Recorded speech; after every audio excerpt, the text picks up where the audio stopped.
अब हमने sale tax लगाना है, तो सेल्स टैक्स लगाने के लिए हमें फैसला करना पड़ेगा।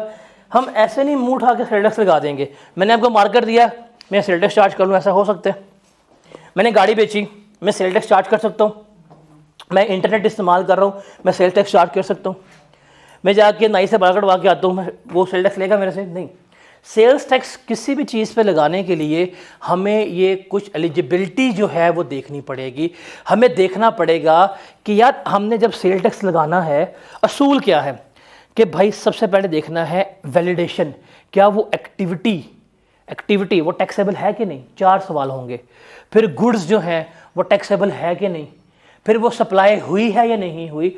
जब इन सब के सवालों के जवाब सही आएंगे, करेक्ट आएंगे, फिर हम क्या करेंगे, एट द एंड क्या करेंगे, टैक्स लगा रहे होंगे। तो सवालों के कुछ जवाब तलाश करेंगे, जब तमाम सवालों के जवाब हाँ में आएंगे, फिर हम क्या करेंगे, टैक्स जो है वो कैलकुलेट कर रहे होंगे। अब इसको मैं ज़रा आसान अल्फाज में यहाँ पे लिखता हूँ कि ये फ्लो चार्ट जो है ये आपको नोट करना है, ये आपने देखना है। भाई सवाल ये है कि हमने सेल टैक्स लगाना है, मतलब मेरे पास वैल्यू है गुड्स की, मैं चाहता हूं कि मैं उनके ऊपर टैक्स रेट को मल्टीप्लाई करूं और मेरे पास क्या आ जाए, सेल्स टैक्स की अमाउंट आ जाए। तो कैसे, किस तरह से ये स्टार्ट होगा? तो हम शुरू करेंगे, हमारा पहला सवाल होगा कि ये एक्टिविटी टैक्सेबल है या नहीं। पहला सवाल क्या है, एक्टिविटी टैक्सेबल है या नहीं। अगर वो एक्टिविटी ही टैक्सेबल नहीं है, कहानी खत्म हो गई है, आगे कहानी नहीं बढ़ सकती। हाँ जी सर वो एक्टिविटी टैक्सेबल है, अच्छा गुड्स बीच में इन्वॉल्व है जी, गुड्स बीच में इन्वॉल्व नहीं है, या गुड्स एग्जेम्प्ट है, कहानी खत्म जी। गुड्स भी बीच में इन्वॉल्व है, अब क्या चलेंगी कहानी जो है वो क्या चलेंगी, हमारी आगे चलेंगी। अच्छा जो गुड्स इन्वॉल्व हैं क्या वो टैक्सेबल है या वो एग्जेम्प्ट है? सर वो गुड्स एग्जेम्प्ट है, कहानी खत्म, क्या कहानी खत्म। अगर वो गुड्स टैक्सेबल है, आखिरी सवाल क्या है, गुड्स की सप्लाई हुई है कि नहीं हुई। अगर गुड्स की सप्लाई हुई है, ये इसको यहाँ करना था, ये गलती से हो गया। अगर गुड्स की सप्लाई हुई है तो फिर हम लगाएंगे रेट, अगर गुड्स की सप्लाई नहीं हुई तो हम टैक्स नहीं लगाएंगे। तो इसका मतलब सवाल क्या है, पहला टैक्सेबल सप्लाई है जी है, गुड्स इन्वॉल्व है जी इन्वॉल्व है, गुड्स टैक्सेबल है जी टैक्सेबल है, और क्या गुड्स की सप्लाई हुई है जी हुई है। अगर इन चारों सवालों के जवाब यस हैं तो हम क्या करेंगे, सेल टैक्स लगा देंगे, अदरवाइज हम सेल्स टैक्स नहीं लगाएंगे। बिकॉज सेल्स टैक्स जब भी हम लगाते हैं, जो हम असूल पढ़ते हैं वो क्या होता है, सप्लाई ऑफ गुड्स। क्या सप्लाई ऑफ गुड्स के ऊपर हम क्या करते हैं, सेल्स टैक्स जो है वो लगा रहे होते हैं। तो 4 सवालों का जवाब, taxable activity, goods, taxable goods और सप्लाई। तो सर मैंने यही आपको इरशाद फरमाया था कि यही कॉल प्रिंसिपल है, यही हमने सीखना है। इसी में से सिनेरियो बेस्ड क्वेश्चन आता है, इसी में से एग्जामिनर पूछेगा कि भाई आप एक डीलर है, आपकी दुकान है, आप जो गुड्स बेच रहे हैं वो टैक्सेबल है, तो बताएं क्या सेल टैक्स चार्ज करेंगे। द आंसर इज यस करेंगे। आप जो गुड्स बेच रहे हैं एग्जेम्प्ट है, क्या सेल टैक्स चार्ज करेंगे जी नहीं करेंगे। ये सवाल बिल्कुल यही इन्हीं अल्फाज का सवाल है स्प्रिंग 2025 का, जिसमें सिर्फ 5% बच्चों के पासिंग मार्क्स हैं, वो सारा इस कंसेप्ट पे बेस कर रहे हैं। तो ये फ्लो चार्ट जो है वो आपने क्या रखना है, अपने जहन में रखना है। अब इससे हम अपना सारा क्या करेंगे, कंसेप्ट बिल्ड करेंगे। तो सवाल कितने हैं, 4। पहला एक्टिविटी के बारे में, दूसरा गुड्स के बारे में, तीसरा गुड्स टैक्सेबल है या एग्जेम्प्ट है, चौथा कौन सा है, सप्लाई। अगर सबके जवाब यस है तो हम क्या करेंगे, सेल्स टैक्स जो है वो लगा देंगे। अगर किसी का भी जवाब नो होगा तो सेल टैक्स हम चार्ज नहीं करेंगे। तो किसी भी सप्लाई के ऊपर, किसी भी गुड्स के ऊपर टैक्स लगाने के लिए इन चारों सवालों का हाँ में होना क्या है, लाजमी है। अब हम क्या करते हैं, 1 बाय 1 जो है वो इनको डिस्कस आउट करते हैं क्या है और किस तरह से है। आप लोगों ने साथ ही अपनी बुक ओपन कर लेनी है और बुक पे आपने ये रेलेवेंट डेफिनेशन ओपन कर लेनी है। Taxable activity one of the most important, और इसको सुपर इंपॉर्टेंट मार्क आउट कर लेना है और आगे लिख लेना है कंसेप्चुअली। इसमें से सिनेरियो बेस्ड क्वेश्चन आता है, रट्टे वाला सीन नहीं आएगा। कौन सा, सिनेरियो बेस्ड क्वेश्चन जो है वो आएगा कि टैक्सेबल एक्टिविटी होती क्या है, व्हाट इज टैक्सेबल एक्टिविटी, उसको हमने क्या करना है यहाँ पे देखना है। तो मैं समझाऊंगा, आपने बुक से रीड करनी है, और इसकी एक्सेप्शंस जो है वो सुपर इंपॉर्टेंट है। एक्सेप्शन सुपर इंपॉर्टेंट है, इसकी एक्सेप्शन सुपर इंपॉर्टेंट है कि कौन सी एक्टिविटी जो है वो टैक्सेबल एक्टिविटी नहीं है, वो आपके लिए सबसे ज्यादा इंपॉर्टेंट होगी। इसको कहते हैं नेगेटिव वे में क्वेश्चनिंग करना, वो अभी हम देखते हैं। अभी मैं आपको इसका पास्ट पेपर का सवाल भी करवाता हूं कौन सा आया हुआ है। और what is an taxable activity, कोई भी इकोनॉमिक एक्टिविटी जो पर्सन कर रहा है, चाहे वो प्रॉफिट के लिए है चाहे वो प्रॉफिट के लिए नहीं है, means drawings, means charity, means gift करना, ये भी टैक्सेबल एक्टिविटी हो सकती है अगर उनका ताल्लुक इससे है कि कोई भी एक्टिविटी आप कर रहे हैं in the form of business, in the form of manufacture, in the form of trade कर रहे हैं, वो क्या कहलाएगी, आपकी टैक्सेबल एक्टिविटी जो है वो कहला रही होगी। क्या कहला रही होगी, टैक्सेबल एक्टिविटी जो है वो कहला रही होगी। अगर आप गुड्स को सप्लाई करते हैं, आप सर्विसेज दे रहे हैं, तो ये भी क्या है, आपकी टैक्सेबल एक्टिविटी कहलाएगी। क्या कहलाएगी, टैक्सेबल एक्टिविटी। आप खाली सर्विसेज दे रहे हैं, टैक्सेबल एक्टिविटी है। आप खाली गुड्स बेच रहे हैं, टैक्सेबल एक्टिविटी है। आप गुड्स विद सर्विसेज दे रहे हैं, ये भी क्या है, आपकी टैक्सेबल एक्टिविटी है। टोयोटा वाले गाड़ी बेचते हैं, सेल ऑफ गुड्स है, टैक्सेबल एक्टिविटी है। टोयोटा वाले उस गाड़ी की आपको पीरियोडिक मेंटेनेंस की सर्विस दे रहे होते हैं, वो भी क्या है, टैक्सेबल एक्टिविटी है। आपने गाड़ी बेशक इस शोरूम से नहीं ली, जाके आप उस गाड़ी का वहां से काम करवाते हैं, क्या है, टैक्सेबल एक्टिविटी है। गाड़ी विद वारंटी दे रहे हैं, वो भी क्या है, इनकी टैक्सेबल एक्टिविटी जो है वो कहला रही होती है। उसके अलावा कोई भी आपका वन ऑफ एडवेंचर हुआ है इन concern of nature of trade, कि जब ट्रेडिंग कर रहे हैं, कारोबार कर रहे हैं, इस कारोबार में आपने एक आधा इवेंट ऐसा कर लिया जो अमूमन करते नहीं है। भाई आपका कारोबार है एसी बेचने वाला, क्या है, एसी बेचना, that is your business. AC बेचना क्या है, आपकी टैक्सेबल एक्टिविटी है। आपको लगा पता यार मार्केट है बहुत जा रही है पीक के ऊपर, तो फ्रिज बेचूंगा प्रॉफिट होगा। आप हालांकि बेचते एसी हैं, आपने ला के 5 फ्रिजें वो भी बेच दी हैं, ये वन ऑफ एक्टिविटी है ना, आपका बिजनेस नहीं है, but this is one of activity, ये भी क्या कहलाएगी, टैक्सेबल एक्टिविटी कहलाएगी। ये जो वन ऑफ एक्टिविटी है, आप इसके बारे में लिख सकते हैं कि डिस्पोजल ऑफ एसेट्स जो हैं, बेसिकली क्या, डिस्पोजल ऑफ एसेट्स जो हैं वो इसमें आ रहे होंगे। क्या आ रहे होंगे, डिस्पोजल ऑफ एसेट्स जो हैं वो इसका पार्ट बन रहे होंगे। और आखिरी पॉइंट आप देखेंगे वो होगा एनीथिंग डन और अंडरटेकन ड्यूरिंग द कमेंसमेंट और टर्मिनेशन ऑफ बिजनेस, कि जब आप बिजनेस शुरू करेंगे, भाई बिजनेस शुरू करते हुए भी कुछ काम करते हैं, कुछ टेस्टिंग करते हैं, कुछ ट्रायल प्रोडक्शन वगैरह कर रहे होते हैं, कुछ सैंपल्स वगैरह बना रहे होते हैं, है कि नहीं, ये भी टैक्सेबल एक्टिविटी है। और कल को आप अपना बिजनेस बंद करते हैं, during the termination of business, अगर आप कोई काम करते हैं, आपने फैसला किया जी मैं अगले माह कारोबार बंद कर दूंगा, अब आप अपने एसेट्स जो हैं वो बेचने के लिए रख रहे हैं, आपने अपने फाइनल बैच बनाया गुड्स का, ये भी क्या है, आपकी टैक्सेबल एक्टिविटी ही कंसीडर हो रहे होगा। तो इन शॉर्ट ऑलमोस्ट हर चीज क्या है, आपकी टैक्सेबल एक्टिविटी है। ऐसे ही है, एक सेकेंड, पेज नंबर तो एक बुक का जरा 249।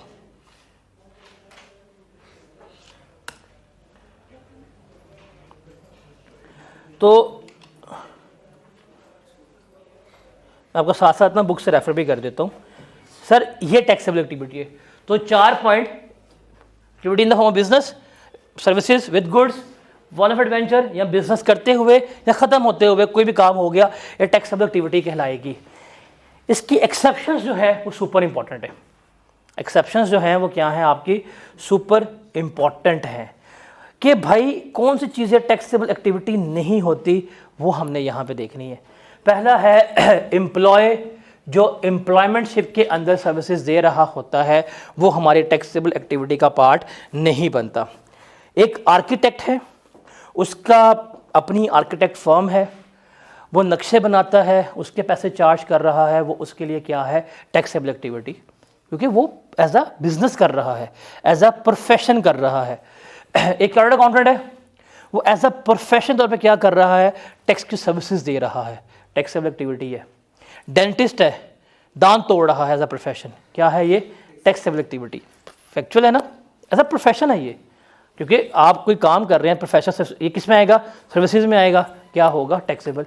एक ERP कंसल्टेंट है, वो क्या कर रहा है, वो क्या कर रहा है, वो कंसल्टेंसी प्रोवाइड कर रहा है इंडिपेंडेंटली, तो ये क्या है उसकी टैक्सेबल एक्टिविटी।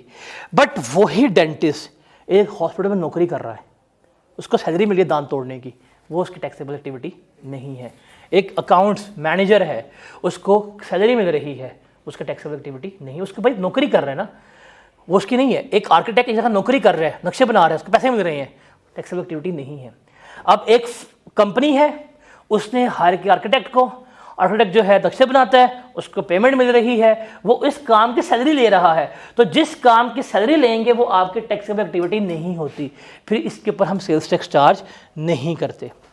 उसके बाद है हॉबीज़ या रिक्रिएशनल एक्टिविटी, कोई इंडिविजुअल है उसकी कोई हॉबीज़ वगैरह हैं तो वो भी हमारी टैक्सेबल एक्टिविटी कंसिडर नहीं होती। इवन जो AOP है या कंपनी है, अगर वो कोई रिक्रिएशनल एक्टिविटी कर लेती हैं, कोई इवेंट पार्टी कर ली, कोई एम्प्लॉयर की पार्टी कर ली, ये भी कभी भी इनकी टैक्सेबल एक्टिविटी नहीं कहलाती। जैसे एक हज़रत हैं, उनका नाम है राहत फ़तेह अली खान साहब, वो एक प्रोफेशनल सिंगर है। उनका काम क्या है, उनका प्रोफेशन क्या है, गाना गाना, प्रोफेशन है ना। अब वो उनकी हॉबी नहीं है, वो क्या है, गाने गाना। तो उनके लिए क्या कंसिडर होगी, वो जाते हैं इवेंट पे, गाने गाएंगे, सर्विसेज दे रहे हैं, हम कह सकते हैं कि इनकी कौन सी एक्टिविटी है, टैक्सेबल।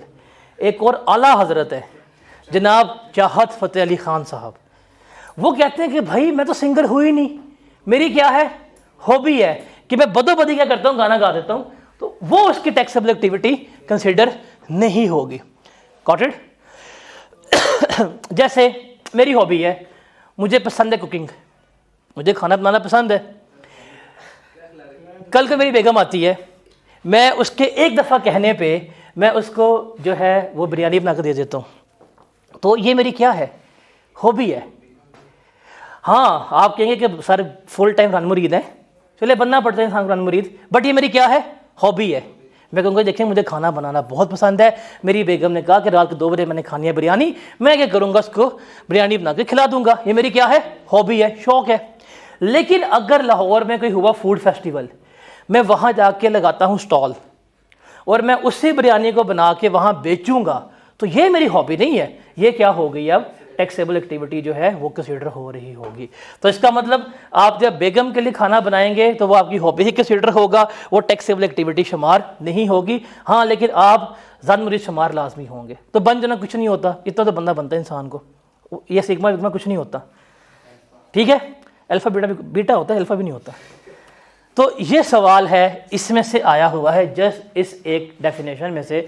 आई गेस स्प्रिंग 24 का सवाल है, if I am not wrong, 5 number का है। कहता है जी, under the sales tax act 1990 and rules made there under explain whether the following are considered taxable activity. सिर्फ इस डेफिनेशन पे ये सवाल है। पहला है, Nadeem received a salary of ₹2.5 lakh for the month of February from his employer. क्या taxable activity है? हम कहेंगे नहीं। हम कहेंगे भाई आप एम्प्लॉय हैं, आपको अगर एम्प्लॉयमेंटशिप में कोई पैसे मिल रहे हैं तो वो टैक्सेबल एक्टिविटी है ही नहीं, तो ये इसकी टैक्सेबल एक्टिविटी नहीं है। फिर Zahab provided consultancy services to his brother, उसने अपने क्या किया, भाई को कंसल्टेंसी सर्विसेज दी हैं for his startup for an agreed amount of consideration. Yes, this is set to be a taxable activity because आप क्या कर रहे हैं, सर्विसेज दे रहे हैं।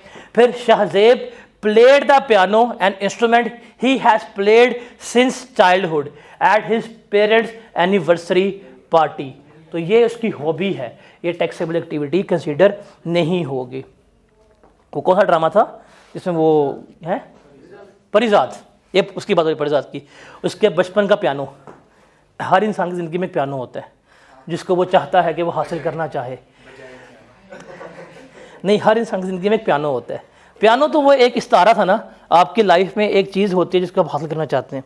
जैसे एज ऑफ नाउ आपकी ख्वाहिश क्या है कि आपका CA क्वालिफाई हो जाए, तो आपकी CA की सर्टिफिकेशन जिसके ऊपर ACA लिखा हो वो आपके लिए है नहीं पियानो, कि आप उसको रोज़ देखते हैं, रोज़ सोचते हैं कि किस दिन हम भी ACA बनेंगे, हम जाएंगे कन्वोकेशन के ऊपर, गाउन पहनेंगे, करेंगे ना। तो हर एक लाइफ में क्या होता है, एक पियानो लाजमी होता है जो उसके दिल में एक हसरत होती है।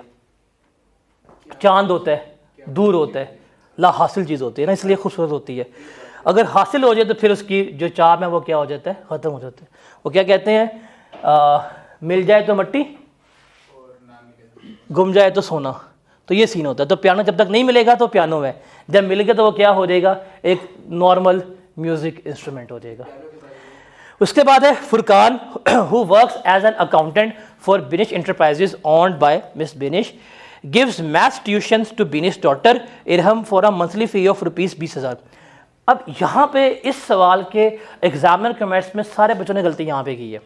भाई फुरकान काम कर रहा है एज अ अकाउंटेंट, जो उसको अकाउंटेंट की सैलरी मिलेगी वो टैक्सेबल एक्टिविटी नहीं है, लेकिन यहाँ पे वो उसकी बेटी को पढ़ा रहा है, उसको जब पढ़ाने के पैसे मिल रहे हैं ये सैलरी में नहीं आते, तो ये क्या है, उसकी टैक्सेबल एक्टिविटी कंसिडर हो रही होगी।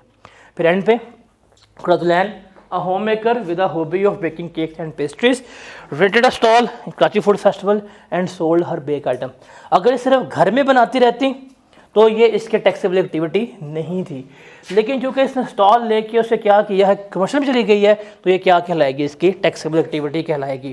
तो यार इस तरह का सवाल आना है। अब मुझे बताएं, इस तरह का सवाल अगर आपको आना है तो क्या आपको इन डेफिनेशन को क्रैम करने की नीड है? आप इससे क्रैम कर लें, कोई फ़ायदा ही नहीं है। समझा होगा, कहानी लिख लेंगे, आपको मार्क्स पूरे मिलेंगे। अब मेरे ख्याल से मैंने कोई किताब की अंग्रेज़ी इस्तेमाल नहीं की, मैंने जो आपको उर्दू में एक्सप्लेन किया है, मैं जाके पेपर में अगर इसको अंग्रेज़ी में लिख दूंगा मुझे पूरे मार्क्स मिलेंगे। लॉजिक मेरा ठीक था, कंसेप्ट ठीक था, इंग्लिश सही लिख दी है, मार्क्स मुझे क्या मिलेंगे, पूरे मिलेंगे। तो ये चीज़ होती है, ठीक है। उसके बाद फ्लो चार्ट पे आते हैं। तो फ्लो चार्ट पे हमें लग गया पता कि भाई टैक्सेबल एक्टिविटी क्या होती है, ये लग गया पता। अगर नहीं है तो कहानी ख़त्म है। तो अब कहानी क्या है आगे, वो किसके बारे में है, गुड्स के बारे में। गुड्स क्या होती हैं, चीज़ें, अशिया खुर्दनोश। सर ये जब गुड्स की बात करते हैं तो साफ और सीधी बात है, हम यहाँ पे बात कर रहे हैं मूवेबल प्रॉपर्टीज़ की, मूवेबल गुड्स की बात कर रहे हैं। इसकी बात कर रहे हैं मूवेबल गुड्स की, जैसे फर्नीचर हो गया, व्हीकल हो गया, इलेक्ट्रॉनिक्स हो गई, ये सारी क्या है, मूवेबल गुड्स हैं। एसी, फ्रिज, जनरेटर, कार, घड़ी, ये क्या है आपकी मूवेबल गुड्स जो हैं वो कंसिडर हो रही होती हैं। ये वाली गुड्स के ऊपर हम क्या करेंगे, सेल्स टैक्स लगाएंगे। क्या हर मूवेबल गुड्स आएंगी? नहीं, कुछ इसमें एक्सेप्शंस हैं, जैसे एक्शनेबल क्लेम्स हो गया, मनी हो गया, स्टॉक्स एंड शेयर सिक्योरिटीज, इनके ऊपर हम गुड्स मानते नहीं हैं। कैश को हम गुड्स नहीं मानते। ऐसे होगा कि आप बैंक के पास जाएंगे और बैंक को कहेंगे जी मुझे 1 लाख रुपए कैश चाहिए, बैंक आपसे 1 लाख रुपए कैश आपको दे और ऊपर 18% टैक्स ले। नहीं, कैश के ऊपर टैक्स नहीं है। हालांकि कैश कमोडिटी है, कैश गुड्स है, कैश जो है वो आपका मूवेबल एसेट है, लेकिन उसके ऊपर टैक्स ही नहीं है। क्यों? उसको हम गुड्स ही नहीं मानते। उसके बाद है actionable claim. What is the meaning of actionable claim? कि फ्यूचर में जिसके ऊपर एक्शन लिया जा सकता है। क्या? फ्यूचर में, मुस्तकबिल में जिसके ऊपर हम क्या कर सकते हैं, एक्शन जो है वो ले सकते हैं, अभी नहीं। मैं आ जाता हूँ, मैं शॉपिंग करता हूँ, मुझे दुकानदार जो है एक कूपन दे देते हैं, डिस्काउंट कूपन।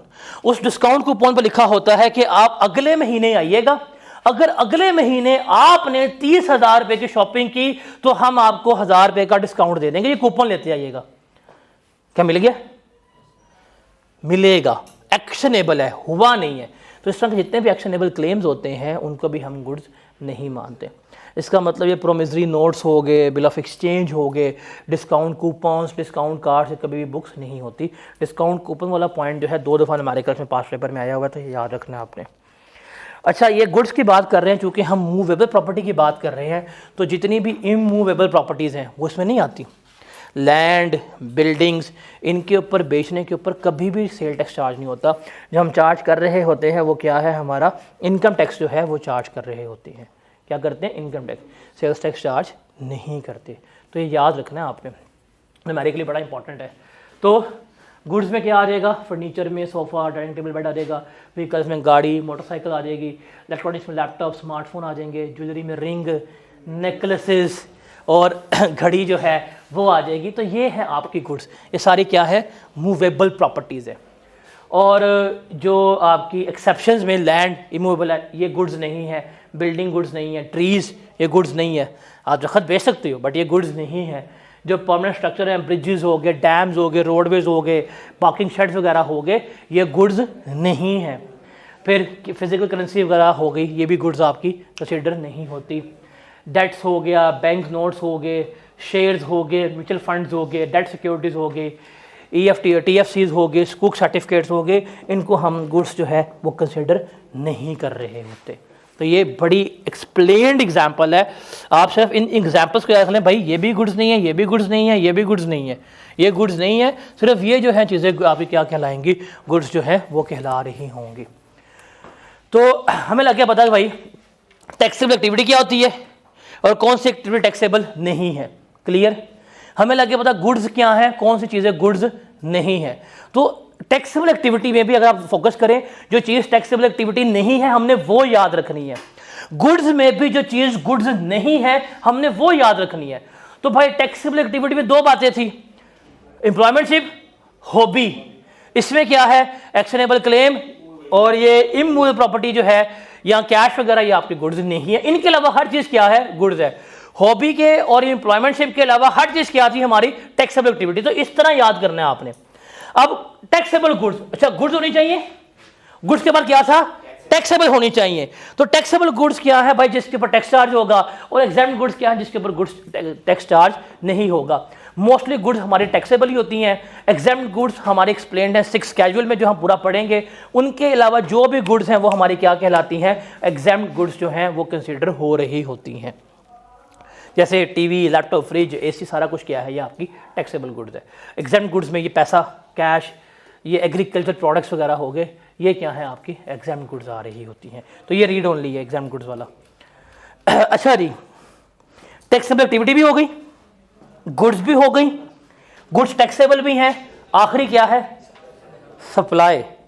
इसको सुपर 3 इंपॉर्टेंट लिखिएगा, बहुत इंपॉर्टेंट है ये, सुपर 3 इंपॉर्टेंट।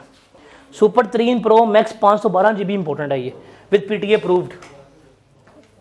आप इसे लिख सकते हैं ये। भाई आपके न्यूमेरिकल्स में जो आपने टैक्स कैलकुलेट करना है वो सप्लाई के ऊपर कैलकुलेट करना है ना, तो सप्लाई होगी तो टैक्स कैलकुलेट करोगे ना। अगर कोई चीज़ सप्लाई ही नहीं है तो आप टैक्स कैलकुलेट नहीं कर सकते।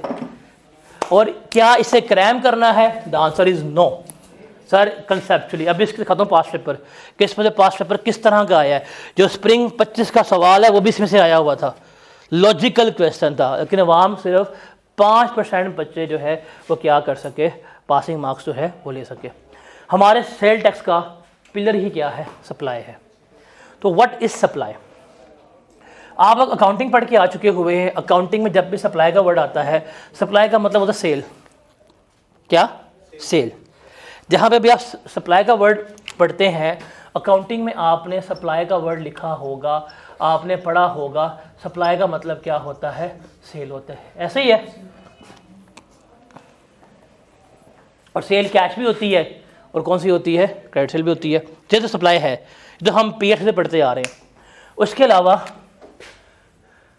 Transfer of right to dispose of goods as an owner, कि आपने किसी बंदे को ये राइट ट्रांसफ़र कर दिया है कि वो गुड्स को as a owner, as a मालिक के तौर के ऊपर डिस्पोज ऑफ कर सकता है।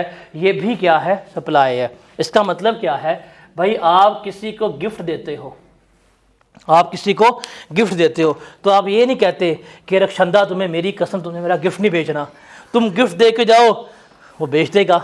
भाई मुझे देखो ना, आपने किसी को घड़ी गिफ्ट की है, आपने कहा था तुमने घड़ी नहीं बेचनी, उसकी मर्जी भाई, जिसको गिफ्ट कर दिया वो आगे बेच दे। क्योंकि आप जब किसी को गिफ्ट करते हैं तो आप उस बंदे को उस राइट भी दे देते हैं कि तुम इसको डिस्पोज ऑफ कर सकते हो। आप एक कंपनी में एम्प्लॉय है, आपकी बेहतरीन परफॉर्मेंस के ऊपर आपको आपका एम्प्लॉयर जो है वो एक लैपटॉप गिफ्ट कर देता है। वो ये नहीं कहेगा कि तुम्हें मेरे खून की कसम है अब्दुल फौजिया कि तुमने ये लैपटॉप मरते दम तक नहीं बेचना, तुम्हारे कब्र में जाएगा, ऐसा नहीं कहेगा। भाई वो तुम्हें लैपटॉप आज देगा, तुम कल आके बेच दो। तुम पहले में काम कर रहे हो, तुम्हारी अच्छी सेल्स की परफॉर्मेंस थी, पहले की मैनेजमेंट ने खुश होकर तुम्हें एसी गिफ्ट कर दिया, आपको एसी गिफ्ट कर दिया, आपके पास राइट आ गया है, वो चीज़ आपकी हो गई है, अब उसे क्या कर सकते हैं, बेच सकते हैं। तो ये transfer of right to dispose of goods as a owner है, ये भी क्या है, सप्लाई है, ये भी क्या है, सप्लाई है। तो सेल्स के अलावा जहान और भी हैं, उसके अलावा जो आप जाते हैं हायर परचेज में, जो किस में जाते हैं आप, हायर परचेज में, भाई किस्तों पे सामान लेते हो, सप्लाई है कि नहीं, मगर पैसे हैं नहीं, तुम कहते जी हमें सामान देना किस्तों पे, बाइक लेनी है, एडवांस पे करते हो, किस्तें पे करते हो, किस्तें खत्म, गाड़ी आपकी। बट ये जो एग्रीमेंट हुआ है हायर परचेज का, ये भी क्या है, आपकी सप्लाई कंसीडर होगी। तो सिर्फ सेल करना सप्लाई नहीं है, उसके अलावा ये 3 चीज़ें जो है वो भी क्या है, आपकी सप्लाई कंसीडर हो रही हैं। Got it. इसके बाद जो पॉइंट नंबर 1 है आपका बुक में, इसको हाईलाइट करें, इसको सुपर इंपॉर्टेंट मार्क कीजिएगा। सप्लाई में ये इंपॉर्टेंट है और ये न्यूमेरिकली एडजस्टमेंट आती है। आप बुक में देखेंगे तो ये लिखा होगा for manufacturer only. Point number 1 जो है वो सिर्फ और सिर्फ किसके लिए है, मैन्युफैक्चरर के लिए है। This point is not for retailer, this point is not for distributor, this point is not for service provider. ये सिर्फ किसके लिए है, मैन्युफैक्चरर के लिए है। वो क्या है, पहली बात है एक चीज, ये सारा कुछ हम किसके बारे में पढ़ रहे हैं, टैक्सेबल गुड्स के बारे में पढ़ रहे हैं। सारा कुछ किसके बारे में पढ़ रहे हैं, टैक्सेबल गुड्स के बारे में। हमारी एक्टिविटी भी क्या है, टैक्सेबल है। बिकॉज अगर एग्जाम्प्ट होगी तो कोई कहानी खत्म है। एग्जाम्प्ट में हमें सारा कुछ डील नहीं कर रहे, ये सारा कुछ हम किसके बारे में डील कर रहे हैं, टैक्सेबल गुड्स के बारे में, टैक्सेबल सप्लाई के बारे में डील कर रहे हैं। पहला पॉइंट जो है वो सिर्फ और सिर्फ किसके लिए है, मैन्युफैक्चरर के लिए। This is not for distributor, this is not for retailer, this is not for wholesaler।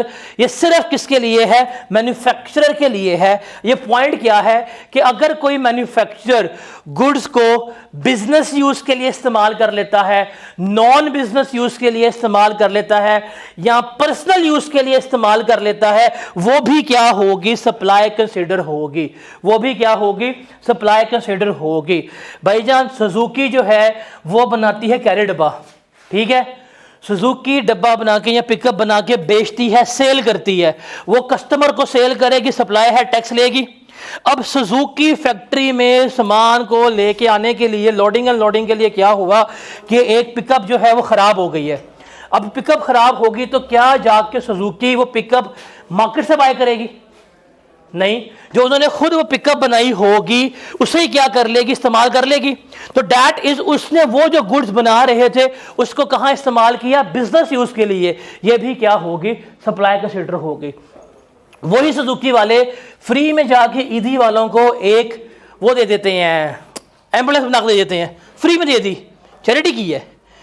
Tax वाले कहेंगे जी इसका अजर और सवाब आपको अल्लाह देगा, टैक्स हमें दें। तो ये क्या होगी, आपकी सप्लाई कंसीडर होगी। इवन आप को ड्राइंग्स कर लेते हैं तो वो क्या है, सप्लाई है। तो ये पॉइंट्स किसके लिए है, this point is always for the manufacturer. Her numerical के स्टार्ट में वो हमें बताता है कि XYZ is a manufacturer and distributor and wholesaler, वो हमें लाजमी बताता है।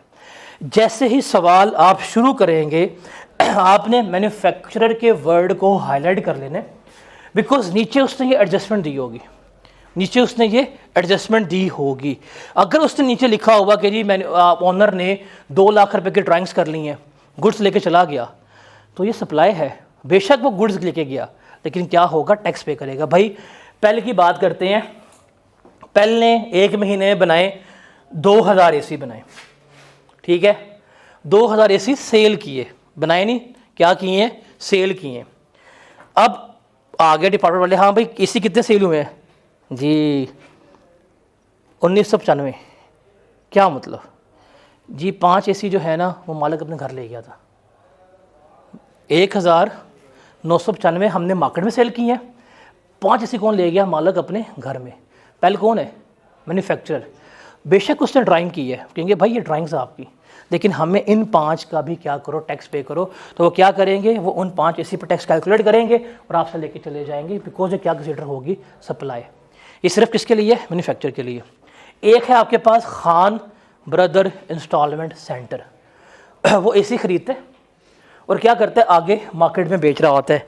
जैसे ये नईम इलेक्ट्रॉनिक्स है, जैसे अफजल इलेक्ट्रॉनिक्स है, इनकी बात करते हैं। ये डिस्ट्रीब्यूटर्स हैं, यहाँ ये कौन है, डिस्ट्रीब्यूटर्स हैं, यहाँ ये कौन है, होल सेलर्स हैं। सर अगर इन्होंने अपनी दुकान में एसी रखे हुए हैं, अगर उस दुकान से कोई एसी उठा के मालिक अपने घर ले जाए तो क्या ये सप्लाई है? नहीं, ये सप्लाई नहीं है। ये किसके सप्लाई होगी? मैन्युफैक्चर के लिए, डिस्ट्रीब्यूटर के लिए नहीं है। क्यों? जब अब इसको समझिएगा, लॉजिक बताता हूँ। जब मैन्युफैक्चरर है ना, उसने फर्स्ट टाइम एसी बनाया है, उसने बेचा ही नहीं था, वो घर लेके चला गया, उसकी ड्राइंग्स है, उसको हम क्या कंसीडर करेंगे? सेल्स ही कंसीडर करेंगे। लेकिन जो डिस्ट्रीब्यूटर है सर, वो एसी खरीद के लेके आया हुआ है। जो वो एसी खरीद के लेके आया हुआ था, वो क्या था? उसका इनपुट टैक्स उसने पे किया हुआ है।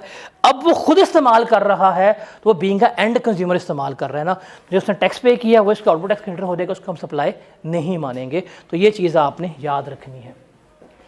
क्लियर है? तो पहला पॉइंट किसके लिए है? मैन्युफैक्चरर के लिए। इस पर बड़ी डिटेल डिस्कशन की है, बुक में इसकी बड़ी एग्जांपल्स गिवन है, आप उसको लास्ट में रीड कीजिएगा। अब अगले 3 पॉइंट ना पेपर में आए नहीं है, आ सकते हैं, और अगले तीनों पॉइंट बहुत इंपॉर्टेंट है। अगला है, ये इस अटेम्प्ट के लिए शायद पेपर में आ जाए, शायद न्यूमेरिकल में आ जाए, शायद। बहुत ना गट फीलिंग है कि अगले 3 पॉइंट्स बहुत इंपॉर्टेंट है। वो है हमारे पास ऑक्शन या disposal of goods to satisfy a debt. भाईजान, आप बिजनेस कर रहे हैं, आपने कर्जा लिया, आपने क्या लिया हुआ है? कर्जा लिया हुआ है, लोन लेना है। अब आप बैंक के पास जाते हैं, कहते हैं जी बैंक भाई हमें लोन दे दें। तो बैंक क्या आपकी शक्ल देख के लोन दे देगा? आपको तो देख के सदका ना दे इंसान, तो लोन कहाँ देगा? साफ सीधी बात है। तो आप कहेंगे भाई रो क्यों रहे, हम तुम्हें सिक्योरिटी देते हैं, हमारी इन्वेंट्री है, हम क्या करते हैं, तुम्हें प्लेज करवा देते हैं। अब आप इन्वेंट्री रख के आ गए हैं, कर्जा लेके आ गए, अब आपने क्या करनी है? कर्जे की लोन की रिपेमेंट करनी है, इन्वेंट्री पकड़ लेनी है। अगर आप लोन का डिफ़ॉल्ट कर देते हैं, आप लोन पे नहीं करते, तो बैंक क्या करेगा? इन्वेंट्री बेच देगा और वो क्या करेगा? पैसा रिकवर कर लेगा। इन्वेंट्री किसकी थी? किसका होगा ये सप्लाई? हमारी कंसीडर होगी। किसकी होगी? हमारी कंसीडर होगी। उसके बाद है possession of taxable goods immediately before D registration. क्या भाई, आप सेल्स टैक्स में रजिस्टर्ड थे, आप कारोबार कर रहे थे, आपने फैसला किया कि अब आपने फर्दर रजिस्टर्ड नहीं रहना, आप कारोबार बंद करने लगे हैं, या आपके गुड्स जो हैं वो एग्जाम्प्ट हो गई हैं, या आप अपनी एग्जाम्प्ट सप्लाईज में क्या हो गई हैं? फॉल कर गए हैं। अगर कोई इस तरह का सीन है तो आप क्या करेंगे? आप अप्लाई करेंगे डी रजिस्ट्रेशन के लिए। तो आपने अप्लाई किया कि आपने नोटिस दिया मुझे कर दें डी रजिस्टर, कहेंगे ठीक है। वो आएंगे, वो फिजिकली आपका स्टॉक आउट करेंगे, जिसने अपना काउंट कर रहा है, इतनी गुड्स पड़ी होंगी, कहेंगे ठीक है ये गुड्स हैं आपकी, इस पर इतना टैक्स बनता है, हमें पे कर दें, हम क्या कर देंगे? आपको डी रजिस्टर कर देंगे। तो डी रजिस्ट्रेशन के वक्त जो फिजिकल पोजेशन में आपकी गुड्स होंगी वो भी क्या होगी? आपकी सप्लाई कंसीडर होगी। और अगर आप मैन्युफैक्चर कर रहे हैं गुड्स किसी के लिए, इसको हम कहते हैं टॉल मैन्युफैक्चरर। क्या कहते हैं? Toll manufacture. कि ना तो आपका रॉ मटेरियल, ना तो आपकी इन्वेंट्री, कुछ भी नहीं है आपका, लेकिन आप दूसरे के कहने पे गुड्स बना के दे रहे हैं। वो जो आप पैसे चार्ज करेंगे उस कन्वर्जन के, वो क्या होगी? आपकी सप्लाई कंसीडर होगी। जैसे ये बुक मैंने लिखी है बट छापी मैंने नहीं है, जिसे छपवाई है उसको कागज़ दिया, किताब दी, उसने बुक प्रिंट कर दी और उसने पैसे चार्ज किए किसके? प्रिंटिंग के। जो उसने प्रिंटिंग के पैसे चार्ज किए हैं वो उसकी क्या है? सप्लाई कंसीडर जो है वो हो रही होगी। ये जो है ये सप्लाई थी, दैट वाज जनरल रूल। और ये हमारी क्या है? डीम्ड सप्लाईज हैं, कि ये भी सप्लाईज जो है वो क्या होती हैं? कंसीडर होती हैं। जिसमें से point number a very important, because ये किसके लिए था? मैन्युफैक्चर के लिए। बाकी तो किसी चीज़ के लिए भी आप क्या कर सकते हैं? इस्तेमाल कर सकते हैं। तो ये इसकी एग्जांपल्स हैं जो हमने सारी बात की है कि सेल्स आप कस्टमर को डिस्पैच कर रहे हैं, दैट इज सप्लाई। आप गिफ्ट कर रहे हैं, सप्लाई है। इंस्टॉलमेंट में सामान लिया, सप्लाई है। बिजनेस यूज़ के लिए गुड्स इस्तेमाल कर रहे हैं, ये भी क्या है? आपकी सप्लाई जो है वो कंसीडर होगी। अगर आपने डी रजिस्ट्रेशन की है, फॉर एग्जांपल आपने कहा रही मैं 1 सितंबर को क्या हो रहा हूँ? D registered. तो 1 सितंबर को उस वक्त जितनी भी फिजिकल गुड्स आपकी पड़ी होंगी वो क्या होगी? आपकी सप्लाई जो है वो कंसीडर हो रही होंगी। आप किसी के कहने पे गुड्स बना देते हैं, वो भी क्या है? आपकी सप्लाई जो है वो कंसीडर हो रही होगी। ठीक है, तो ये चीज़ आपने याद रखनी है, इसको ध्यान से पढ़ना है। इसकी जितनी एग्जांपल्स हैं वो लाजमी डिस्कस आउट करनी है, आपको फिंगर टिप्स पे हो जाएगा। अब इसमें से ये स्प्रिंग 21 का सवाल है ये आया हुआ है। इस दफ़ा सप्लाई में से इस तरह का सवाल इंपॉर्टेंट है, देखते हैं इसका क्या जवाब है, क्या जवाब नहीं है। रिक्वायरमेंट है in the light of provision of sales tax act 1990 and rules made there under briefly explain as to the chargeability adjustment of sales tax in respect of each of the following independent matters. 8 number का सवाल है, 8 adjustment है, each adjustment carry 1 marks. बताएं जी क्या ये supply है कि नहीं है। पहला है free provision of taxable goods to company CEO as per terms of his employment. भाई सप्लाई है, पहला पॉइंट ये पढ़ा था, ये क्या है हमारी सप्लाई कंसीडर होगी। Free replacement of defective parts in case of taxable goods under warranty. Under warranty free replacement जो होती है वो कभी भी सप्लाई का पार्ट नहीं बनती। आपने एसी लिया, एसी की वारंटी 5 साल की है, कंप्रेसर की, 1 साल के बाद इसका कंप्रेसर ख़राब हो गया, कंपनी को कॉल की, कंपनी ने आके फ्री में आपको क्या कर दिया, एसी का कंप्रेसर रिप्लेस करके दे दिया। ये फ्री में रिप्लेसमेंट हुई है, ये सप्लाई नहीं होगी, ये हम आगे डिस्कस भी करेंगे। उसके बाद है payment of machine fuel by one of the director by his on credit card. और आपने पेमेंट से करनी होती है, बिजनेस अकाउंट से करनी होती है, अभी हमने बैंकिंग का रूल पढ़ने आकर डिस्कस करेंगे, ये भी सप्लाई नहीं होगी। फिर taxable goods sold on installment व कस्टमर बेसिस, कैश के ऊपर होती है, मार्कअप को हम कभी भी कंसिडर नहीं करते। तो ये सवाल ज़रा हम ना दोबारा करेंगे, अगले 2-3 कंसेप्ट पढ़ने के बाद हम इसके ऊपर दोबारा आएंगे। बट इस तरह का सवाल आपको एक्सपेक्टेड है। ये सवाल आपको इसलिए दिखा रहा हूँ कि ये सप्लाई पड़ी है, इस सप्लाई में से इस तरह का सवाल आएगा। अब आप कहेंगे सर मैंने word to word supply definition याद की है, मैंने क्रैम की है, क्या पेपर पास हो जाएगा? नहीं। उसने जो आपने वर्ड टू वर्ड याद किया उसने पूछा वर्ड टू वर्ड, आपको कंसेप्चुअली चलना है। आप सवाल पढ़ें, तर्जमा करें, तर्जमा करने के बाद आपको अंदाज़ा हो जाएगा कि उसने क्या चीज़ पूछी है।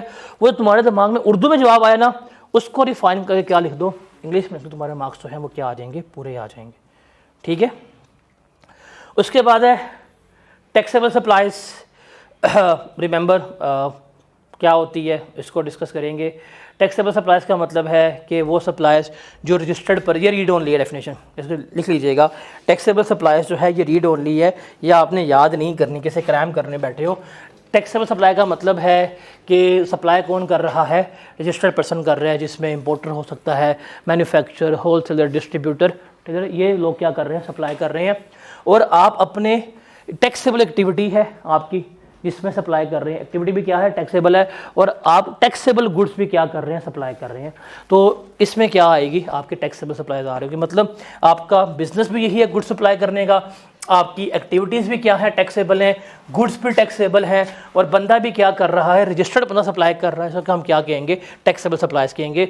इसमें नॉर्मल गुड्स भी आ जाएंगी, इसमें हमारी ज़ीरो रेटेड गुड्स भी आ जाएंगी, लेकिन इसमें हमारी एग्जेम्प्ट सप्लाईज नहीं आती। इस पर सारी हमारी कैलकुलेशंस हैं जो हम क्या कर रहे होंगे, सीख रहे होंगे। तो ये रीड ओनली याद नहीं करनी आपने ये।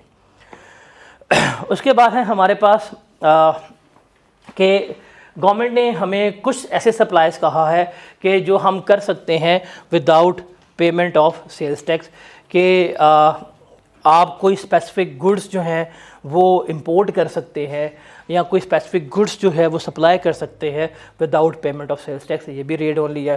फिर सप्लाई चेन क्या होती है, ये भी आपको रीड ओनली ही है। इंपोर्टर आएगा, इंपोर्टर के गुड्स कहाँ रहेंगे, मैन्युफैक्चर, वहाँ से रहेंगे होलसेलर, उसके बाद डिस्ट्रीब्यूटर, रिटेलर, और एंड पे कहाँ है, कस्टमर के पास गुड्स जो है वो आ रही होंगी। और जो नॉन टैक्सेबल सप्लाईज है वो कौन कौन सी हो सकती हैं, जो बैंक चीज़ें बेच रहा है वो नॉन टैक्सेबल गुड्स हो सकती हैं, जो एग्रीकल्चरस चीज़ें बेच रहा है वो नॉन टैक्सेबल गुड्स हैं, वो आ रही होती हैं। अब गवर्नमेंट किसको कहेगी कि आप टैक्स पे किए बगैर गुड्स को सप्लाई कर सकते हैं, ये वाली गुड्स को, कि किसान जो है गंदम बेच रहा है तो वो टैक्स पे किए बगैर क्या कर सकता है, गंदम को बेच सकता है। लेकिन अगर यहाँ पे आप आटा बेच रहे हैं तो क्या करना पड़ेगा, आपको टैक्स जो है पे करना पड़ेगा। बैंक कैश बेच रहा है, बैंक क्या कर सकते हैं, without payment of tax cash बेच सकता है, लेकिन आप गुड्स बेच रहे हैं तो क्या करना पड़ेगा, टैक्स जो है वो पे करना पड़ेगा। ये आपका रीड ओनली है। उसके बाद ये डेफिनेशंस हैं, इंपोर्टर किसे कहते हैं, रीड ओनली है। इंपोर्टर का मतलब वो होता है, वो पर्सन जो पाकिस्तान में गुड्स को इंपोर्ट करेगा उसको हम क्या कहेंगे, इंपोर्टर कह रहे होंगे। हमारे सिलेबस में इंपोर्ट्स नहीं है, इंपोर्ट्स हमारे सिलेबस का पार्ट नहीं है, उसके लिए आपको C5 में आना पड़ेगा। वक्त कितना लगेगा ना आपको पता है, ना मुझे पता है। लेकिन एक चीज़ याद रखिएगा, इंपोर्टर की टाइप्स का पता होना चाहिए। हमारे पास 2 तरह के इंपोर्टर हैं, हम जाके टेम्परेरी रजिस्ट्रेशन में इसका जिक्र करेंगे।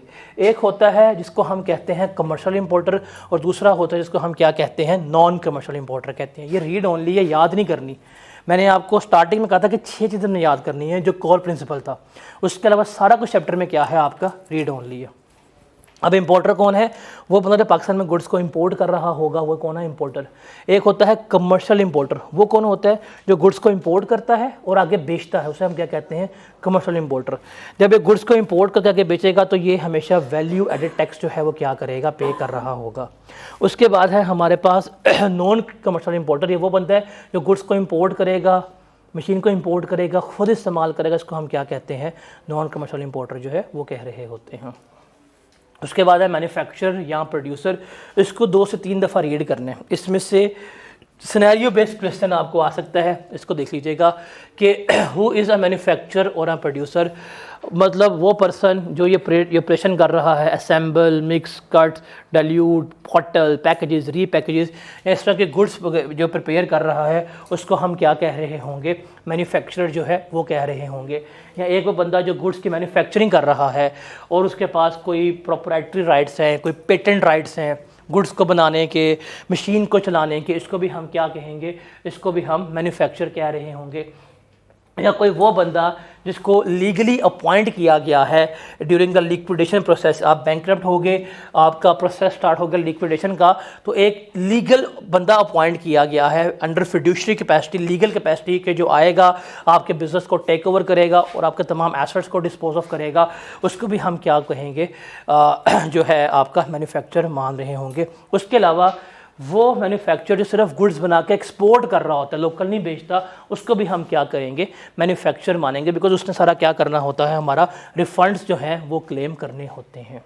तो इसको बस आपने रीड करने अच्छी तरह से। इसमें से सिनेरियो रिलेट हो सकता है न्यूमेरिकल में, जैसे फॉर एग्जांपल वो पूछ ले कि एक बंदा है वो बैटरीज बना रहा है, उसके पास बैटरीज का प्रोप्राइटरी राइट है, बताएंगे मैन्युफैक्चर है कि नहीं? आप कहेंगे जी मैन्युफैक्चर है, बिकॉज उसके पास क्या है? प्रोप्राइटरी राइट है। पूछेगा एक कंपनी है, उसने बैंकरप्सी फाइल कर दी है, कोर्ट ने XYZ को अपॉइंट किया है कि वो क्या करेगा? उसका लिक्विडेशन का प्रोसेस इनिशिएट करेगा, तो ये है कि नहीं सर? ये भी है आपका, ये भी क्या होगा? कंसिडर हो रहा होगा, तो ये इसमें कंसिडर कर रहे होते हैं। उसके बाद टॉल मैन्युफैक्चरिंग हमने डिस्कस कहाँ की थी? अभी सप्लाई थे। What is meaning of tall manufacturing? आपको अपना कुछ नहीं है, आप किसी के बिहाफ पे क्या कर रहे हैं? काम करके दे रहे हैं, इसको हम क्या कहते हैं? Toll manufacturing. भाई प्रिंसिपल साहब है, वो बुक छापना चाहते हैं, नहीं छाप सकते वो खुद, वो बुक लिख सकते हैं, क्या करेंगे? रब्ता करेंगे, वो आएगा प्रिंसिपल के पास, बुक लेके जाएगा, बुक छापेगा, यहाँ ये बुक आ गई है, और वो जो आपसे कन्वर्जन चार्जेस ले रहा होगा वो क्या कहलाएगा? Toll manufacture. ऐसा कुछ भी नहीं है, ना इसका रॉ मटेरियल, ना इसकी बुक है, इसके पास सिर्फ क्या है? मशीन है। प्रिंसिपल साहब ने खुद कहा कि भाई ये पेपर है, ये किताब है, छाप दो, तो छाप कर दे दी। इसको हम क्या कहेंगे? टॉल मैन्युफैक्चर जो है वो कह रहे होंगे। और मैन्युफैक्चर या प्रोड्यूस क्या होता है? Definition, any process in which an article is converted into another distinct article. कोई भी ऐसा प्रोसेस जिसमें एक आर्टिकल को दूसरे आर्टिकल में चेंज कर देते हैं। कपड़ा लेके आए हैं, ड्रेस बना दी है, मैन्युफैक्चरिंग है ये। कोई भी ऐसा process in which an article is so changed that it become capable of being put to use differently, उसका यूज़ ही क्या हो गया है? डिफरेंट हो गया है। सर ये प्लास्टिक के दाने आते हैं, आप डालते हैं मशीन में, आपने इसको क्या बना दिया? मार्कर। यूज़ क्या हो गया? चेंज हो गया। ये क्या है? मैन्युफैक्चरिंग। ये लकड़ी सी डाइस बना दिया, ये क्या होगी? मैन्युफैक्चरिंग सेक्टर हो गया। Any process that is incidental to the completion of manufacture product, जो बाय प्रोडक्ट्स बनते हैं। आप लोगों ने मैट्रिक्स में केमिस्ट्री पढ़ी होगी, केमिस्ट्री में आपने डिस्टिलेशन का प्रोसेस पढ़ा होगा, जिसमें आप पेट्रोल बनाते हैं। चाहिए पेट्रोल, साथ बनता है क्रूड ऑयल, केरोसिन ऑयल बनता है, कोल, टार, डीजल, ये भी साथ बन रहे होते हैं। जो 7 चीज़ें बन रही हैं वो भी क्या कहलाएगी? आपकी मैन्युफैक्चरिंग ही कहला रही होगी। फिर प्रिंटिंग, पब्लिशिंग वगैरह, ये भी क्या है? मैन्युफैक्चर है। Assembling, mixing, cutting, diluting, packaging, repackaging, ये सारा कुछ क्या है? मैन्युफैक्चर के ज़मरे में ही आता है। Got it? उसके बाद है डिस्ट्रीब्यूटर। डिस्ट्रीब्यूटर को देख लें क्या होता है। Distributor, remember, is a person who is appointed by, इसे कौन अपॉइंट कर रहा है? मैन्युफैक्चरर या इंपोर्टर। कौन इसको अपॉइंट कौन कर रहा है? मैन्युफैक्चरर या इंपोर्टर अपॉइंट कर रहा है फॉर अ स्पेसिफाइड एरिया, एक मखसूस एरिया के लिए। लाहौर का डिस्ट्रीब्यूटर हो सकता है, लाहौर के रीजन्स का डिस्ट्रीब्यूटर हो सकता है।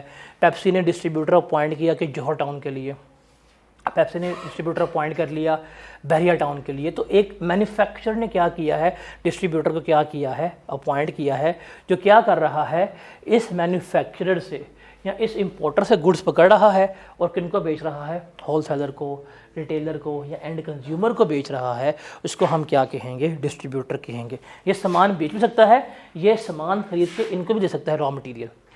इसमें सिर्फ आपने याद रखनी है एक चीज़, क्या कि अगर डिस्ट्रीब्यूटर सामान खरीद के बेच रहा है ना मैन्युफैक्चरर से, फिर ये रजिस्टर्ड होगा।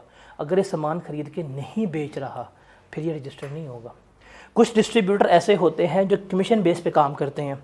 सर जो कमीशन बेस के ऊपर काम करते हैं वो रजिस्टर्ड नहीं होंगे। आपने सामान लिया, सामान बेचा, आपको 2% कमीशन मिल गई, they don't need to be registered, because registered वो होगा जो सामान बेचेगा। आप सामान बेचेंगे क्या लेंगे, आउटपुट टैक्स लेंगे, आप इनपुट टैक्स क्लेम करेंगे। तो जो खरीद के बेच रहा है वो रजिस्टर्ड होगा, अदरवाइज़ कोई दूसरा बंदा जो है वो इसमें रजिस्टर्ड नहीं हो सकता। ठीक है, इसमें सिर्फ ये एक पॉइंट, ये बारीक वारदात याद रखनी है। हर डिस्ट्रीब्यूटर रजिस्टर्ड नहीं होगा। वो डिस्ट्रीब्यूटर जो कमीशन बेस के ऊपर है वो रजिस्टर्ड नहीं होगा, जो ख़रीद के बेच रहा है वो कौन होगा, रजिस्टर्ड होगा। फिर है होलसेलर। जो होलसेलर है वो कौन होता है, जो मैन्युफैक्चरर से बाय करेगा, प्रोड्यूसर से बाय करेगा या डिस्ट्रीब्यूटर से बाय कर रहा होगा और होलसेल रेट पे क्या कर रहा है, अब सप्लाई कर रहा है आवाम को या कस्टमर्स को, उसको हम क्या कहेंगे, होलसेलर। ये कैश में भी कर सकता है, डेफर्ड पेमेंट्स किस्तों में भी सामान बेच सकता है, कमीशन भी ले लेता है, ये एज आ एजेंट के तौर पर भी काम कर रहा है सामान जोड़ने के लिए, और ये विद होल्डिंग एजेंट भी होता है। ये आपकी रीड ओनली पेपर में याद है, आपने नहीं रखनी। उसके बाद एक कुछ डेफिनेशंस हैं जिसमें से एक बड़ी इंपॉर्टेंट है, बाकी इतनी इंपॉर्टेंट नहीं है, वो है cottage industry. Super important mark कीजिएगा। कॉटेज इंडस्ट्री के बगैर आपका सेल टैक्स कंप्लीट नहीं होता। कॉटेज इंडस्ट्री के बगैर आपका सेल्स टैक्स जो है वो कंप्लीट नहीं होता। न्यूमेरिकल में कॉटेज इंडस्ट्री की लाजमी कोई ना कोई एडजस्टमेंट जो है वो पूछेगा। न्यूमेरिकल इसकी एडजस्टमेंट क्या होगी वो हम देख लेते हैं आगे जाके। होती क्या है यहाँ पे याद करना है। सबसे पहला कॉटेज इंडस्ट्री का मतलब है घरेलू सनत। क्या, घरेलू सनत। Now what is cottage industry?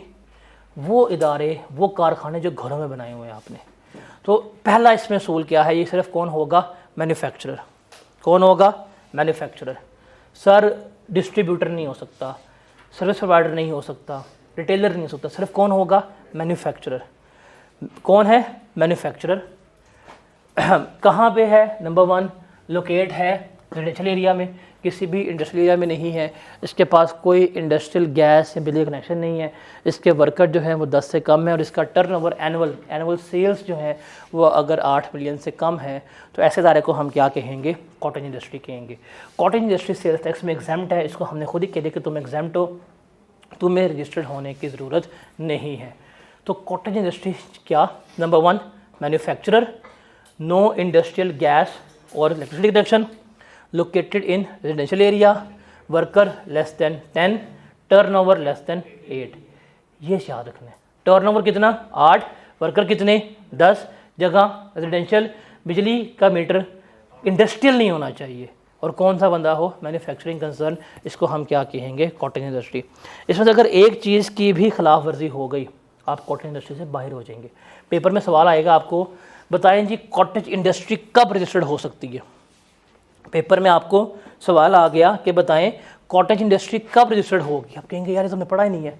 भाई आप लिखो डेफिनेशन, आप लिखते हैं कि if any of the above condition does not satisfy, then क्या हो जाएगी, कॉटेज इंडस्ट्री को रजिस्टर्ड होने की नीड है। ये पेपर में सवाल आता है, पेपर में सवाल आया भी हुआ है, और ये पेपर का one of the worst attempted सवाल है कि भाई कॉटेज इंडस्ट्री कब रजिस्टर्ड होगी। तो भाई अगर कॉटेज इंडस्ट्री है, वर्कर 10 से कम है, टर्नओवर 8 से कम है, उसकी लोकेशन रेजिडेंशियल है, मीटर जो है वो इंडस्ट्रियल नहीं है, तो वो एग्जाम्प्ट है। अगर इसमें से किसी भी एक पॉइंट की खिलाफ वर्जी हो गई तो वो क्या हो जाएगी, रजिस्टर्ड हो जाएगी। ठीक है, उसके बाद ड्यू डेट रीड ओनली है। ये है हर महीने की 15। ये क्या है, हर महीने की 15। सेल्स टैक्स की रिटर्न जो है वो हम मंथ में पे करते हैं, एवरी मंथ हम इस पर पे करते हैं, तो हर महीने की 15 जो है वो क्या होती है, हमारी ड्यू डेट होती है।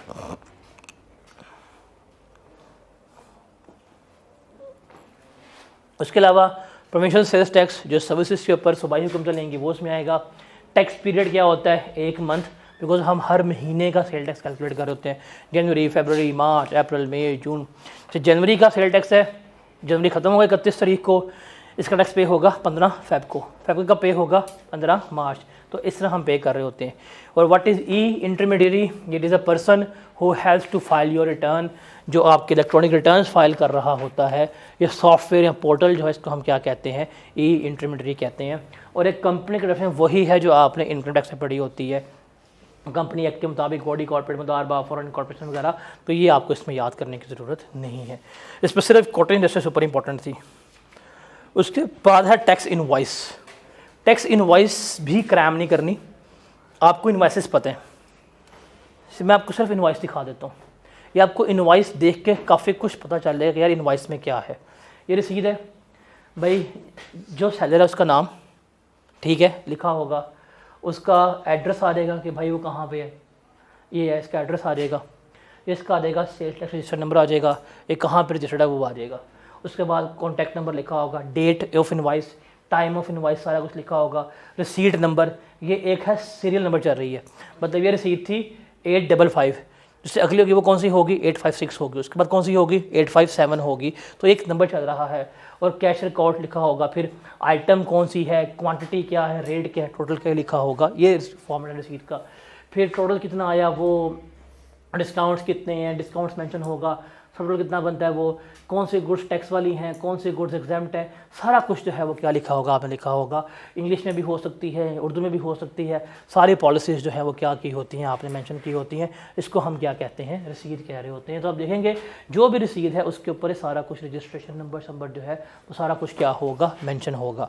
तो ये रसीद है जिसको टैक्स इनवॉइस कहते हैं। इसको आप अगर क्रैम करेंगे तो आप फजूल आदमी हैं भाई, ये रसीद क्रैम करने वाली है कुछ, तो आप इसको जरा पढ़ लीजिएगा कि जी इसमें क्या कुछ लिखा होगा इनवॉइस के ऊपर। जो सप्लायर है उसका नाम, एड्रेस, एनटीएन नंबर लिखा होगा, जो रेसिपेंट है उसका नाम शाम लिखा होगा। अगर एक जो बायर है, अगर वो ₹1,00,000 से ज़्यादा का सामान ख़रीदता है और वो रजिस्टर्ड नहीं है तो अपना आईडी कार्ड की कॉपी भी जमा करवाएगा।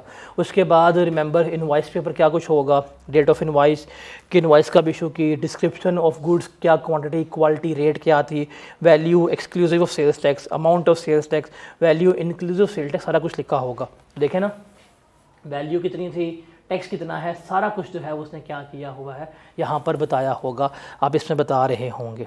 ठीक है, तो रिमेंबर ये इनवॉइस कौन इशू करेगा, ये इनवॉइस हमेशा रजिस्टर्ड पर्सन इशू कर सकेगा। और इस इनवॉइस के ऊपर लाजमी है कि उस बंदे का एनटीएन नंबर और सेल्स टैक्स नंबर लिखा हो। अगर किसी बंदे ने इनवॉइस दी उसके ऊपर आपका ये एसटीएन नंबर नहीं लिखा हुआ और उसने आपसे सेल टैक्स ले लिया, वो फ्रॉड है, आप उसे कंप्लेन कर सकते हैं कि बंदा क्या कर रहा है, फ्रॉड कर रहा है। तो ये लाजमी है। फिर एक सेल की एक ही इनवॉइस इशू हो सकती है, मोर देन वन इनवॉइस जो है वो इशू नहीं हो सकती। ये भी चीज़ आपने क्या करनी है, याद रखनी है। आपके सिस्टम्स जो हैं वो इंटीग्रेट हुए एफबीआई के साथ। आपने अगर पॉइंट ऑफ सेल मशीन लगाई है तो आपकी रियल टाइम रिपोर्टिंग जो है वो क्या हो रही होती है, जा रही होती है। ठीक, सेल टैक्स हर अमाउंट पे लगता है, जो उनसी गुड्स जिस कैटेगरी में होगी उसके ऊपर टैक्स लग रहा होगा। ठीक है, उसके बाद है टैक्स फ्रैक्शन फार्मूला, कि हमने टैक्स लगाना है तो दो टर्म्स होती हैं, एक है value exclusive of sales tax, एक होती है value inclusive of sales tax. एक क्या होती है, value exclusive of sales tax. इसका मतलब क्या है कि भाई आपके पास वैल्यू है, वैल्यू को मल्टीप्लाई किया आपने रेट से, आपके पास क्या आ गई, आपके पास सेल्स टैक्स की अमाउंट जो है वो आ जाएगी। और दूसरा है आपके पास value inclusive of sales tax. इसका फार्मूला क्या होता है कि आपके पास जो वैल्यू होगी आप उसको डिवाइड करें 118 पे, 18 से मल्टीप्लाई करें, आपके पास क्या आ जाएगी, सेल्स टैक्स की अमाउंट आ जाएगी। वैल्यू इंक्लूसिव का मतलब क्या है कि इसमें सेल्स टैक्स शामिल है, और जो वैल्यू एक्सक्लूसिव इसका मतलब क्या है, इसमें सेल्स टैक्स जो है वो शामिल नहीं है। देखिए, ये देखें कि कितनी बनी अमाउंट टोटल, 7,845, इसमें सेल्स टैक्स शामिल नहीं था। इसको मल्टीप्लाई किया सेल टैक्स के रेट से तो हमारे पास क्या आ गई, सेल टैक्स की अमाउंट जो है वो आ रही होगी। ठीक है, ये थी value exclusive of sales tax. और यहाँ पे आते हैं, यहाँ पे अब जैसे ये है, ये है प्रोडक्ट की प्राइस कितनी है 8500, इसमें सेल्स टैक्स शामिल है। अब मुझे नहीं पता सेल्स टैक्स कितना शामिल है, तो भाई निकाल लूँगा मैं। 8500 जो है इसके अंदर सेल्स टैक्स शामिल है, तो ये किसको शो कर रही है 118 को। डिवाइड किया 118 पे, मल्टीप्लाई किया 18 से, क्या आंसर आएगा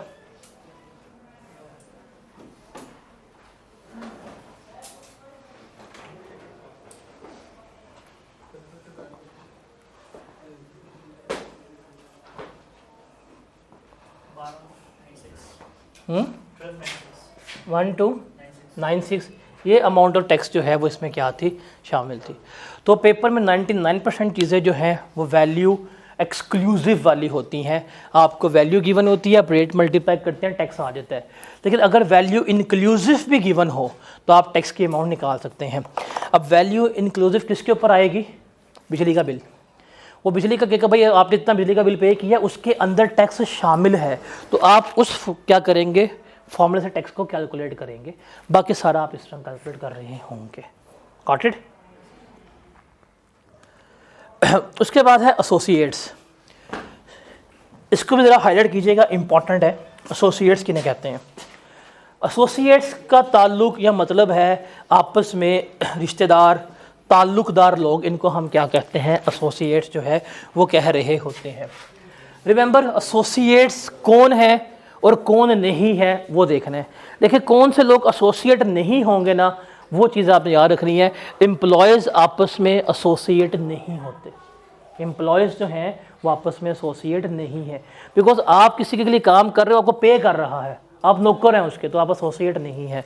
या अगर कमिश्नर को लग रहा है कि आपका ये बंदे के साथ कोई ताल्लुक नहीं है, तो वो आपको एसोसिएट नहीं मानेगा। तो इसका मतलब फिर एसोसिएट कौन है? Remember, 2 person are said to be associate when one may reasonably expected to act in accordance with the intention of other. कि एक बंदा दूसरे बंदे के कहने के ऊपर कोई काम करेगा या काम नहीं करेगा, या बोथ पर्सन, दोनों बंदे जब थर्ड पार्टी के कहने के ऊपर काम करेंगे या नहीं करेंगे, इनको हम क्या कहेंगे, एसोसिएट्स कह रहे होंगे। यहाँ पर काम की बात हो रही है ना, वो सिग्निफिकेंट इकोनॉमिक इन्फ्लुएंस की बात हो रही है कि वो बंदा, उसके फैसले या उसकी बातें आपके ऊपर इतना इन्फ्लुएंस कर रही हैं, वो इकोनॉमिकली आपको क्या कर रही हैं, इन्फ्लुएंस जो है वो कर रही हैं। आप उसके ऊपर फाइनेंशियली डिपेंडेंट हैं, आप उसके कहने ना कहने पे आपकी जो डिसीजन मेकिंग है वो डिपेंडेंट हो रही है। फिर क्या कहलाएगा ये एसोसिएट? एक फर्म के 3 पार्टनर्स हैं, पार्टनर ए, बी और सी।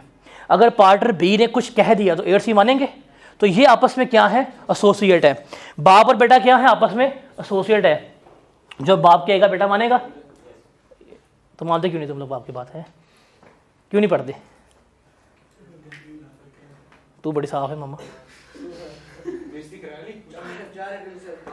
तो ये आपस में क्या है, एसोसिएट है। आपका भाई आया दुकान पे, आप उसे चीज़ें पैसे लेंगे? आपकी दुकान है, भाई आया सामान लेने के पैसे देंगे? नहीं, भाई अपना भाई चिपड़े भी मारेंगे, पैसे पकड़ा। बट अगर आपके भाई जान आए हैं, देखिए ना, आपकी जान के भाई क्या होगा, भाई जान होगा, तो आप क्या करेंगे, आप उठेंगे, अपनी कुर्सी साफ करेंगे, उस पर बिठाएंगे भाईजान को, फिर उनको ठंडी स्टिंग पिलाएंगे, उनको पापड़ देंगे, उनको सामान देंगे, उनको पैसे भी देंगे, और सामान जो लेने आएंगे वो भी देंगे, और घर भी छोड़ के आएंगे। बिकॉज वो कौन है, भाईजान है। अपना भाई भाई होता है, उसका भाई कौन होता है, भाईजान होता है। तो भाई ये क्या है, आपस में एसोसिएट है ना, कि डिपेंडेंट है। आप ट्रीटमेंट ना दे भाईजान को, प्रिंसेस ट्रीटमेंट, तो आप घर घुस के दिखाएं, अपने और किसके। और इसके अलावा अगर आप फॉल कर रहे हैं ज़ीरो टैक्स रजीम में और आपके साथ कोई ट्रांजैक्शन हुई है, वो भी क्या कहलाएगा, एसोसिएट। आप दुबई में बैठे हुए हैं, दुबई में टैक्स नहीं है, और मैं आपका कोई ट्रांजैक्शन करता हूँ, आप किस में हैं, ज़ीरो टैक्स रजीम में है, तो हम आपस में क्या कहलाएंगे, एसोसिएट कहला रहे होंगे। ये तो डायरेक्ट एसोसिएट्स है ना। इनके अलावा स्पेशल केसेस कौन से हैं? रिमेंबर, इंडिविजुअल और जो उसके रिलेटिव होते हैं, ये आपस में क्या है, एसोसिएट है। मतलब आप ग्रैंड पेरेंट्स एसोसिएट है, अपने दादा जो हम हमेशा मारते होते हैं बचपन में, छुट्टी करी दादा मार दिया। उसके अलावा जो ग्रैंड पेरेंट्स के डिसेंडेंट होते हैं, आपका चाचा, ताया, फूफी वगैरह, ये भी क्या हैं, आपके एसोसिएट्स हैं। स्पाउस ऑफ योर ये भी क्या है, एसोसिएट है। जो स्पाउस के रिलेटिव्स हैं उसका ताया भाई ये वो, ये क्या है, आपके एसोसिएट है, भाईजान क्या हैं, एसोसिएट्स हैं। इवन इसके अलावा जो अडॉप्टेड चाइल्ड होगा, चाहे आपका है या आपके स्पाउस का है, वो भी क्या होगा, एसोसिएट होगा। आपने ट्रस्ट इस्टेब्लिश किया हुआ है, आप ट्रस्टी हैं या बेनिफिशरी हैं, ये भी एसोसिएट्स हैं आपस में। एओपी और मेंबर, एक फॉर्म और इसके मेंबर्स भी आपस में क्या होते हैं, एसोसिएट्स होते हैं। पार्टनर्स आपस में क्या है, एसोसिएट है। एक पार्टनर और एक फर्म आपस में एसोसिएट हो सकती है जब एक पार्टनर किसी फर्म के 50% या उससे ज़्यादा के शेयर्स क्या कर रहा है, ओन कर रहा है।